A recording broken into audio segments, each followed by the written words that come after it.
আমরা যে সংস্কার প্রস্তাবনাগুলো করেছি, যেমন সংস্কার আমরা চেয়েছি, তার আসলে সিটে ফোটাও অর্জন করা সম্ভব হবে না।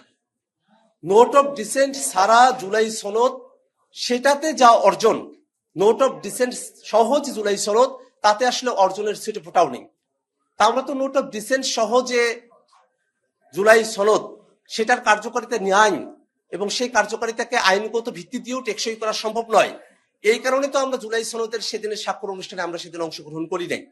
আমরা তো বারবার এই কথাটা বলেছি যে যদি জুলাই সনদের আইনি ভিত্তিটা ঠিকভাবে দেওয়া হয়, যদি যে সনদের মাধ্যমে বাংলাদেশ রাষ্ট্রটাকে নতুন করে গড়ার প্রতিশ্রুতি দেওয়া হচ্ছে, তার আদেশটা যদি সঠিকভাবে জারি করা হয়, গণভোটের প্রশ্নটা যদি সঠিকভাবে প্রেজেন্টেড হয়, এবং সামনের সংসদকে যদি দ্বিতীয় ক্ষমতা দিয়ে, গাঠনিক ক্ষমতা দিয়ে যদি সংবিধানের সাথে সম্পর্কিত বিষয়গুলোকে টেকসইভাবে নতুন সংবিধানে অন্তর্ভুক্ত করা হয়, তাহলে পরে বাংলাদেশের মানুষের যে আকাঙ্ক্ষার জায়গাটা ছিল সেটাকে বাস্তবায়ন করা যাবে, নতুবা বাস্তবায়ন করা যাবে না।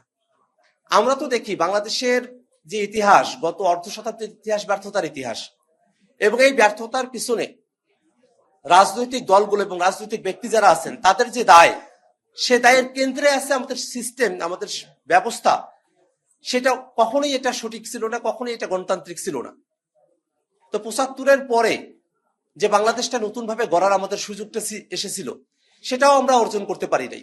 ৯০-এর সময়টাতে ৩ দলীয় জোটের রূপরেখা হলো, সেই রূপরেখায় অনেকগুলো ভালো কথা হয়েছিল, কিন্তু আমরা কি দেখেছি যে ৩ দলের রূপরেখার ভিত্তিতে ৯০-তে সরকার গঠন বা সরকার পরিবর্তনের সময়কালে তত্ত্বাবধায়ক সরকারের রূপরেখা আসলো, আরো অনেকগুলো পরিকল্পনা আসলো। এই দলগুলো কিন্তু যৌথভাবে হোক আর এককভাবে হোক ৯০ পরবর্তী সময় তারা বাংলাদেশের ক্ষমতা তারা পরিচালনা করেছে।